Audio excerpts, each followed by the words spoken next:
प्राचीन समय की बात है। उज्जैनी नगर में एक प्रतापी राजा राज करता था। उसके राज्य में एक विद्वान ब्राह्मण रहते थे, जिनका एक पुत्र था सुमंत। वह जितना रूपवान था, उतना ही बुद्धिमान भी था। जब वह युवा हुआ, तो उसे संसार देखने की इच्छा हुई। उसने अपने माता पिता से आज्ञा ली और तीर्थ यात्रा के लिए निकल पड़ा। यात्रा करते करते वह एक घने जंगल में पहुंचा। वहां उसे एक परित्यक्त मंदिर दिखाई दिया, जिसमें एक सुंदर युवती बैठी थी। उसका नाम योगिनी कमलिनी था। कमलिनी ने सुमंत को देखा और मुस्कुराकर कहा, हे ब्राह्मण कुमार, तुम कौन हो और इस निर्जन वन में क्यों आए हो? सुमंत ने कहा, मैं उज्जैनी का निवासी हूँ। संसार का अनुभव करने निकला हूँ। लेकिन तुम कौन हो और इस जंगल में अकेली क्यों हो? कमलिनी बोली, मैं एक सिद्ध योगिनी हूँ।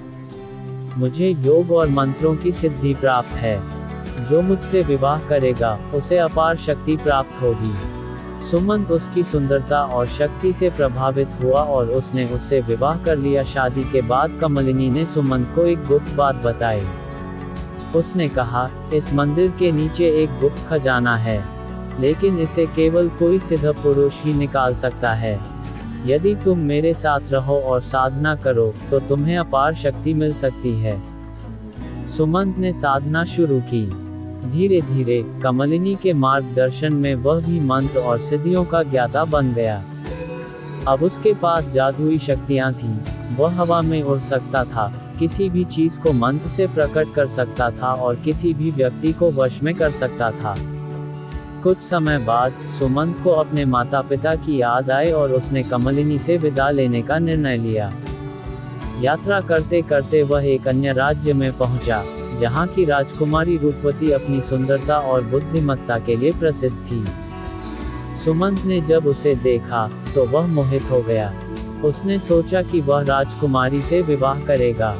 उसने अपनी सिद्ध शक्तियों का उपयोग किया और मंत्र से अदृश्य होकर महल में प्रवेश किया। राजकुमारी उसे देखकर डर गई, लेकिन सुमंत ने कहा, मैं कोई साधारण व्यक्ति नहीं हूँ। मैं तुम्हारे योग्य हूँ। मैं अपनी सिद्धि से तुम्हारे लिए कुछ भी कर सकता हूँ। राजकुमारी उसकी शक्ति देखकर प्रभावित हुई और दोनों में प्रेम हो गया। जब कमलिनी को ये पता चला कि सुमंत ने उसे छोड़कर दूसरी स्त्री से विवाह कर लिया है, तो वह क्रोधित हो गई। उसने अपनी सिद्धियों का उपयोग करके राजकुमारी को श्राप दे दिया कि वह पत्थर की मूर्ति बन जाए। सुमंत ने जब ये देखा, तो वह व्याकुल हो गया। उसने अपने मंत्रों से राजकुमारी को पुनः जीवित किया, लेकिन अब उसे एहसास हुआ कि योगिनी कमलिनी के साथ विश्वासघात करना उचित नहीं था। वह वापस जंगल में गया और कमलिनी से क्षमा मांगी। कमलिनी ने उसे क्षमा कर दिया, लेकिन कहा, तुमने प्रेम में अंधे होकर अपनी शक्ति का दुरुपयोग किया। अब तुम्हें अपनी सिद्धि खोनी होगी। ये कहकर कमलिनी अंतर्ध्यान हो गई। कहानी आपको पसंद आई हो, चैनल को लाइक करें और सब्सक्राइब करें और शेयर करें। और कहानी पर अपनी राय कमेंट करें। धन्यवाद दोस्तों।